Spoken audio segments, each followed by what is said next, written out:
Good morning, friends. It's Laree with the blog wagonwheelhomestead.com, and I'm here on the 15th of August to give you a little garden tour again. So July kind of slipped past us. We were really busy in July. It was really hot. It was about 100 degrees every day. We didn't get really any rain the whole month of July, so it was kind of a challenge to keep everything watered and harvested and try to keep up with a few weeds and all of the things.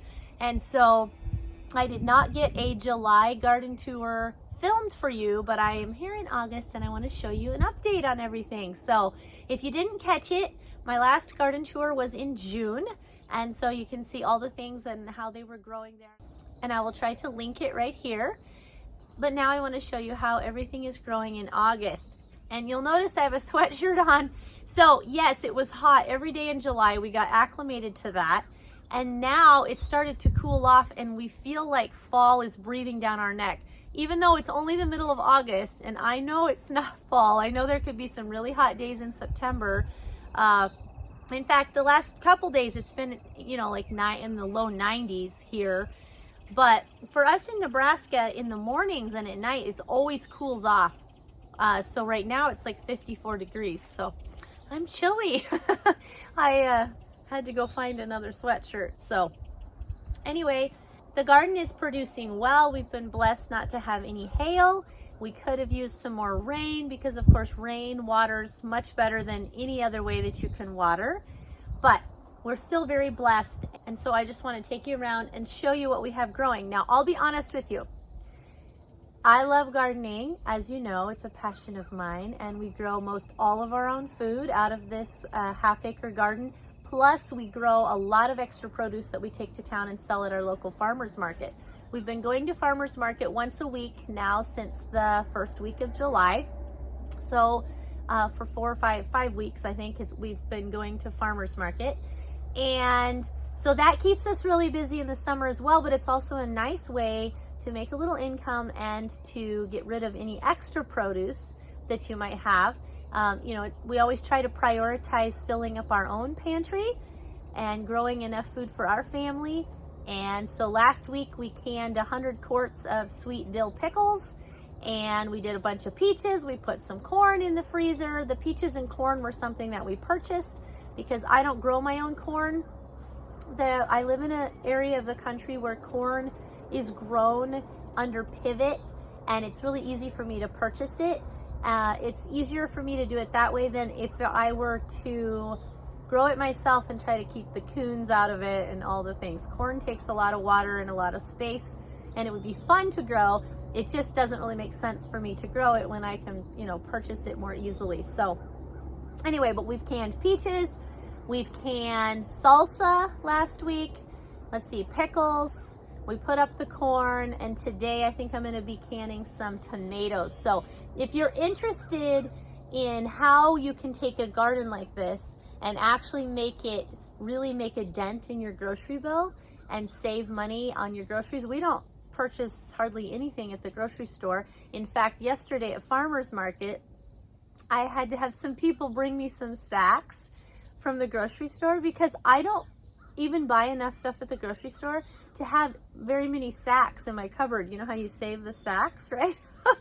And so anyway, these people said, oh, I have extra sacks. I have extra sacks. So they brought me some, which was nice. But I said, the drawback of not buying much from the store is that you don't have any of the sacks for even trash sacks or anything like that. So anyway, so if you want to know how to take this food, right, and have it really make a dent in your grocery bill and feed your family, then be sure to be watching because I have a lot of canning videos filmed, and as soon as I can get them edited, I'll have them up for you.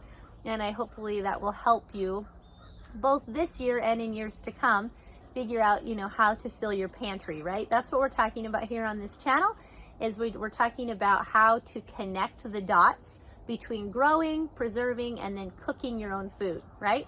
We also do a lot with sourdough and home dairy. I milk a couple Jersey cows. We make all of our own dairy products. So anyway, that's kind of a bird's eye view of what we're talking about here. And if you're interested in that, please like and subscribe, because I'm here to coach you. I'm here to help you. I'm here to answer your questions. And if you have any questions, please don't hesitate to reach out.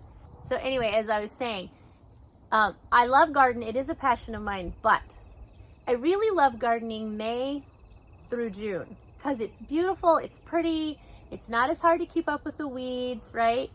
I don't love it as much in July, August, and September, simply because it's just not quite as beautiful, right? So you're gonna see my tomatoes are starting to get some blight. If you grow organically, it's pretty hard to not get blight. I'm gonna do a couple things next year to see if I can get ahead of that. You know, my squash seeds, a lot of them didn't germinate, either that or the mice ran off with them. I'm not sure which.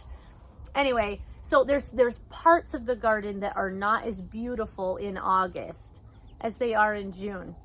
And you're gonna see that, but this is real life and I'm gonna show you all the things. So anyway, I love harvesting and I love canning, I really do, but it can get overwhelming. I always try to remind myself that the overwhelm that I'm feeling right now is going to equal a lot of rest time in the winter, right? Because my pantry will be full. I can easily make all kinds of dishes to feed my family for weeks and weeks, and I won't have to worry about going to the grocery store. You know, sometimes in the winter we can get enough snow that you can't get to the grocery store, or the trucks can't get here to fill the grocery store, right? And we just all know that sometimes our food supply chain can be a bit shaky if you really want to think about it. So it's so nice to have it all put away. But for right at the moment, in the middle of August, we are at peak preserving season and we are super, super busy. It's very overwhelming. So once we start harvesting, once we start going to market and all the things, there's not as much time for weeding. There's not as much time for maintenance. And so sometimes the garden starts to kind of go downhill a bit. That's okay. It's still producing, and I always have to remind myself that, you know, by the middle to the end of September, we're going to get frost and all this is going to die. So while I would love to be out here weeding, because it's my favorite thing to do, and I would love to keep it all looking neat and perfect and beautiful, it really isn't my purpose in August, because I need to get it all preserved. And if it's all going to freeze in 6 weeks anyway, you know, then we'll be cleaning the garden out by then. So I'm going to take you around and show you all the things. All right, so we'll just start right here in the beginning. The blueberries, some of them are looking a little tough. I kind of have a hard time with blueberries, so I need to learn better what to do with them. I have put sulfur in the soil. The newest thing I did this year is I put this fabric down. So anyway, I need to maybe get a little blueberry fertilizer, because I know then that the pH of it would be correct.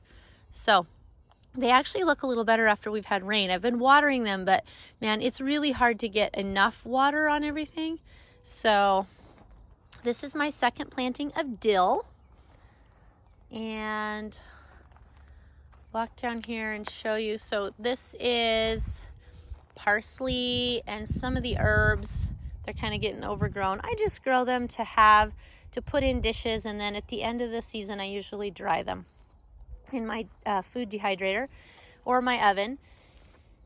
And so yeah, anxious for this dill to come on. I've been selling it to the grocery store, and then we canned 100 quarts of those pickles, so the dill is looking a little picked over, but really happy to have it. And I did film the pickles that we canned, so I'll be sharing that recipe with you. By the way, be sure to check out the blog wagonwheelhomestead.com, because there's lots of recipes and tips and tricks on how to grow all this, and then recipes on how to actually put all this on your table and in your pantry. So this is the basil.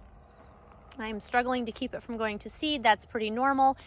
If you cut it back, then it comes back nice and fresh like this. And I have a video I'm working on how to grow basil from seed to harvest, and then how to make pesto. So you can see we've had like down to 50 a couple nights, which is not very cold, but look, it will start turning the leaves of your basil black if it gets cold. So when you harvest basil, you want to just leave it on your counter in some water. You do not want to put it in the refrigerator, or it will turn black. So interestingly, the basil that's growing next to the tomatoes, they are companion plants, they like each other, is actually growing better. So I'll probably do some more interplanting with basil next year. And then as you can see, the Roma tomatoes are getting blight the worst. Them and the San Marzanos, they do not handle blight very well. I did a bunch of pruning. I think I shared some of that on here or on Instagram. I don't remember which. And a bunch of pruning to keep the blight at bay as long as possible. But every year I seem to get blight, even this year when we didn't have much rain. So I'm going to be doing some proactive organic fungicide treatments next year, and I'll be reporting back to see if I think I can actually get ahead of it. I was talking to a large grower that grows a lot of produce near here yesterday, and he said that, you know, they treat with non-organic fungicide actually, and they still end up with some blight. So you know, it comes in on the wind. It's just one of those kinds of things. So all right, and then the onions, you remember we planted about 1,000 onions in here. We only had to weed them twice. So the new thing this year was to grow them in fabric. It did make a big difference on the weeds. There's a few weeds that did get ahead of us in July, but not very many. And if I were to pull those up now, I may actually pull up the onions. It's not really hurting anything. It's one of those things that's not super beautiful, but it's okay because we're going to harvest these soon. So when your onions start to fall over, one thing you can do is go ahead and tip them over or break them, you know, just go ahead and kind of stomp the onions is what they call it. And so I did that just to encourage them to put the rest of their energy down into the bulb. And I have a video coming soon on how to grow onions from seed, or not seed, I guess I buy little plants. Plant to harvest, all my tips and tricks on growing big onions. But some of these onions, let's see if I can find one. Some of these onions are bigger, way bigger than my hand. Like here's one. I mean, they're just huge. So it will be really interesting to see how many pounds of onions we get out of this patch. If you don't grow them in fabric, one thing you can do is make sure to scrape the dirt away from the edges of your onions so that just the base of the onion is down in the ground, and that will allow them to bulb out fully. And like I said, there'll be more information coming in my onion video soon. But yeah, the onions are looking really good, as are the peppers. So we're starting to harvest a few peppers. I use some in canning. We'll take some to market. It's best if you wait until your peppers turn color. They actually aren't ripe when they're green. Now, it's okay to eat green peppers. We do. But they're easier for your body to digest if they are red or yellow or some kind of color, because that means that they're actually ripe. So we do, like I said, harvest some green peppers, but I try to just let them grow. And then towards the end of the season, we will put a bunch of them in the freezer, and then I have them to cook with all year long. The beets are growing really well. We've been harvesting lots and lots of beets. Got a few weeds to deal with, but nothing crazy. And here is my kids' favorite really big beet, and they keep watching it and they're wondering how big it's gonna get. So hopefully it's not woody. I bet it's not. But anyway, we've been harvesting probably 30 to 40 pounds of beets a week at least off of this for over a month. And as you can see, all of the little beets are continuing to get bigger, and we just keep harvesting. So this is the carrots. They did not come up really well. You'll see that in my last video, but they've actually produced really well. There's some really big carrots in there, and I just continue to let them grow for now. And this is where the peas were. So if you remember on the last video, this is where the peas were. We pulled them out when they were done producing, and I planted some carrots. And just with the rain we've had in the last couple of days, we had just a little bit of rain finally. Some of the carrots are coming up, so you can see them right there. There's a few little weeds to pull. Anyway, I probably should stick a few more seeds in because carrots are a root vegetable, and it's something you can grow for fall. They actually taste better after a frost, although you want to get them a certain size, you know, a decent size by the time that it gets really cold, because then they slow down their growing. So, and then over here is where we had the garlic. So the garlic has all been taken out, and we harvested, I think, 192 pounds of garlic off of these two beds. And that of course was green. Once it dried down, it was less, but a whole bunch of garlic. We're gonna save some to replant, and we are also gonna have some to eat this winter. And I pulled the fabric off of this spot, and we have some brand new baby beets that I planted. And just a few are coming there, but look, here's a few more right there. Little tiny red beets that are just germinating, and the rain we had yesterday will really help with that. The strawberries are looking good. I'm actually gonna probably take the fabric out from underneath them. I had tried growing them on fabric and it worked out okay, but the cows got in my garden 3 years ago, I think, kind of demolished them, so then I just kind of let them grow. I was going to be rotating these around so they didn't get so thick, and I never got that done. So now they're just sort of growing down through the fabric everywhere, and I really need to be able to thin it, you know, till like strips down through here and make pathways. So I'm gonna be probably pulling the fabric out of at least some of this. But the ever-bearing strawberries here, these are Seascape. The ever-bearing strawberries are growing really well. We've been harvesting lots of those and enjoying them. So I suggest growing some kind of ever-bearing strawberry. Again, Seascape is a good one.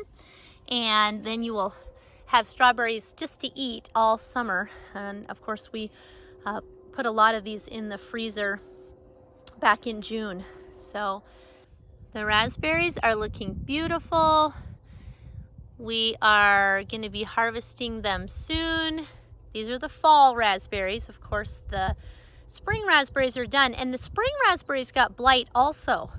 And so I need to remove the old canes and see if I need to treat them next year as well. But these are just so much fun, so beautiful. This is the asparagus. It has just grown wild, and it's putting on a lot of seeds, so I can take some of these seeds and put them other places, and then we can have even more asparagus in the next few years. But I'm looking forward to harvesting a lot of this next year, and I do need to get them weeded, but we're busy harvesting, so that probably won't happen until fall. And this is how the tomatoes are looking. So the blight again is attacking me, as you can see, but there are so many tomatoes. We've been picking boxes and boxes and boxes of tomatoes. Again, this is about 300 tomato plants. So yeah, producing well even with the blight. So blight is something that kills the plant from the bottom up. See, the fruit that's on them still ripens, they still produce, and we have been spraying them with baking soda. You know, once they start to get blight, it's sort of a death sentence. But again, in 6 weeks, it's going to freeze, right? So this is all going to be black by then anyway. And I've never grown a garden and kept ahead of the blight. So that's my goal for next year. Stay tuned. But again, I produce thousands of pounds of tomatoes off a patch like this every year, even with the blight. So if your garden isn't perfectly beautiful by the end of the year, still know that it can produce an awful lot of food. So this is the cucumbers. These are the English cucumbers. We have trellised them up since last time I did a garden tour. They are getting a little bit of powdery mildew. I've sprayed them with baking soda also. They continue to produce just fine though. So we're getting lots and lots. These are a little small yet, but of these really nice English cucumbers. These are called Sashima cucumbers from Johnny's, and then I also have some pickling cucumbers growing down at the other end. So this is turning out to be really nice. We've been harvesting lots of cucumbers, selling them to the grocery store and market, and then last week we did 100 quarts of pickles. So this is the cabbage. I've harvested quite a bit of cabbage off of here. There's one that's split. So if you water your cabbage too much, then your heads will split. Now I've not watered this very much, but maybe just getting some overspray from the water on the lettuce bed might have been affecting this. Anyway, when you harvest your cabbage, there's a nasty leaf, but when you harvest your cabbage, if you leave your cabbage plants, you'll get these little tiny cabbages that grow. they're really nice little cabbages. So I'm gonna let these keep growing, and then I'll make a bunch of sauerkraut and stuff out of these small cabbages because I've been taking a lot of my big cabbages to market. Anyway, growing under this shade cloth has turned out amazing. This was my really new project for the year. So this is cilantro. It has been growing since I planted it in May, and it's still not gone to seed, which is amazing because, again, we had 100-degree days every day in July. So growing under this shade cloth from Neversink Farm has been absolutely amazing. It's held up to the wind and everything really well. And I continue to plant Salanova lettuce in here every week and then harvest it for salad mix. So there's, I think, some red lettuce. It's hard to see. Yeah, isn't it pretty? So fun.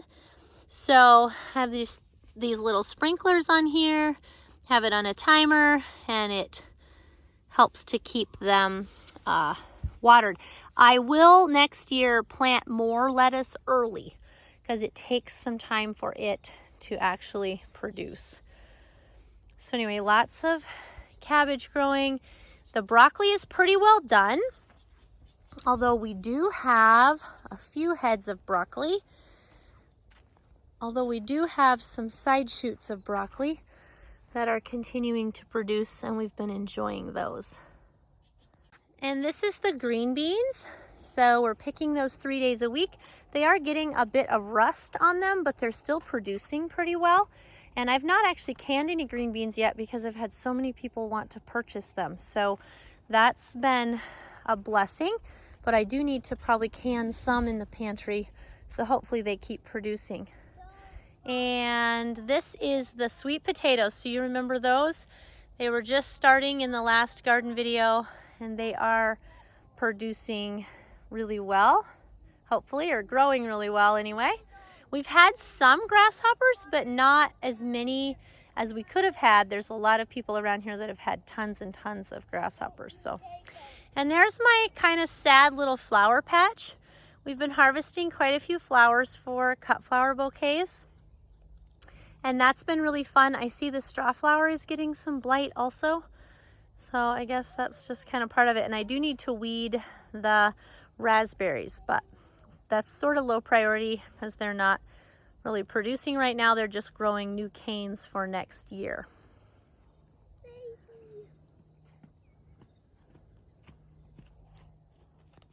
And moving on down into the orchard, the elderberries are looking beautiful. I need to pick some of these. So when they turn black, what you can do is just snip the whole head off and put it in a bag in the freezer. Later on, take them out of the freezer and shake the little berries off and make elderberry syrup. So I think the birds might be helping me out a little bit here.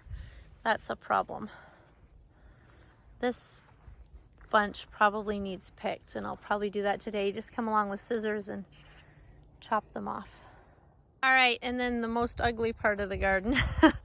So I did so well last year at keeping all the weeds out of the potatoes, and we did mostly keep them out this year until just the last 2 or 3 weeks. We've been so busy harvesting, but they're basically done growing. So, and then my son took the mower down through here, so I think he kind of scalped them, but that's okay. They were really done. Potatoes do that. They start to die back. But we have been harvesting so many potatoes. The challenge I'm having with the potatoes this year is they are scabby, and I'm not sure why. I think probably it would be wise for me to move my potato patch somewhere else. Let's see if I can show you some of the potatoes, but look, there's so many. And like I said, we've been harvesting a lot of these, and pretty soon what we will do is mow this off, and then we'll come down here and plow these out. So these don't have any scabs. These look beautiful. So anyway, it's best to let your potatoes grow clear until the end of the plant. So I'm just gonna cover these back up here and let the plant die all the way back. Okay, but this is what they do.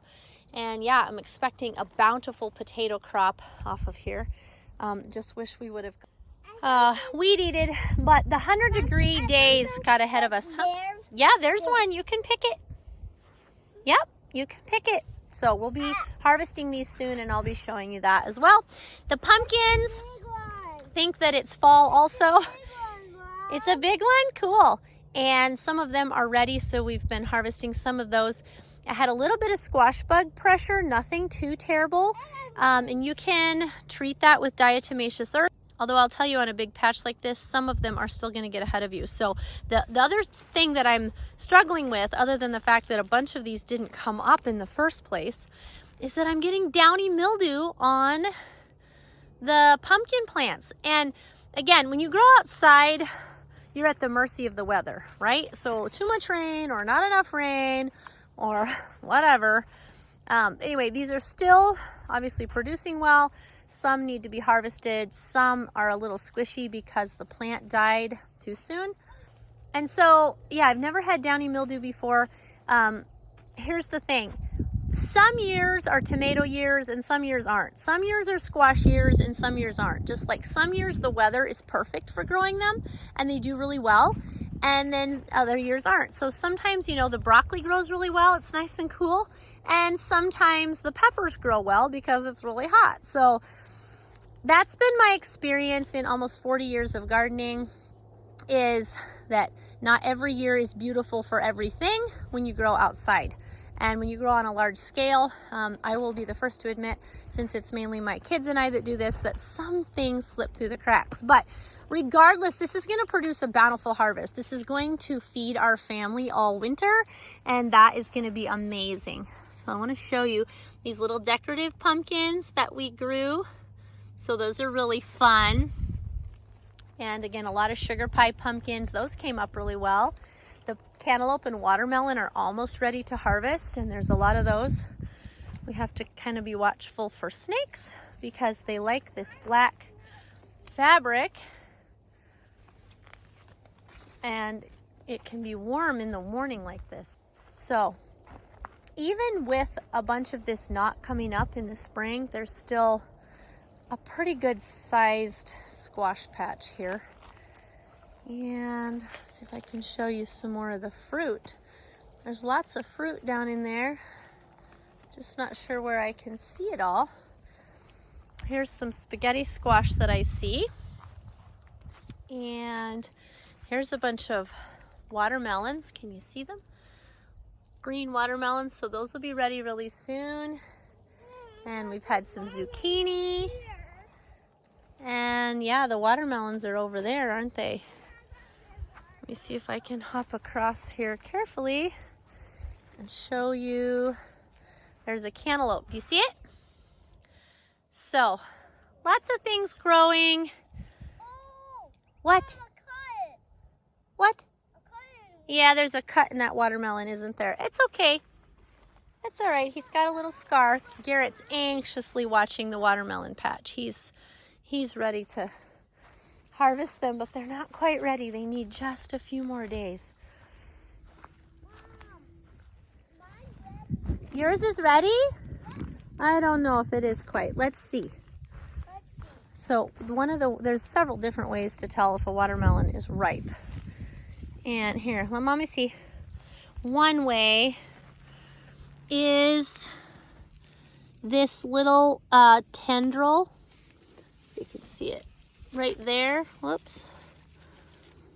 Here, this little tendril will be all the way dried up, and it's not quite all the way dried up. So when it's all the way dried up and, you know, falling off, then this melon will be ripe. So yeah, we had a little bit of deer pressure in here, which, because it's so dry, that's why we ended up with, you know, some of the deer pressure. There's some zucchini that needs picked. You got to pick it when it's ready, or else it gets too far gone. Mom, look at that so one. Pretty. Look at that one. Well, that's an August garden tour for you. I hope that you enjoyed this, and I hope that you maybe learned a couple things and were inspired. And I'll try to do another September garden tour video, and by then the garden will be just almost done. So be watching for lots of videos on canning and preserving, and then I'll also show you how we cook all of this food all winter long to feed our family. So thanks for coming along, and we'll see you in the next video.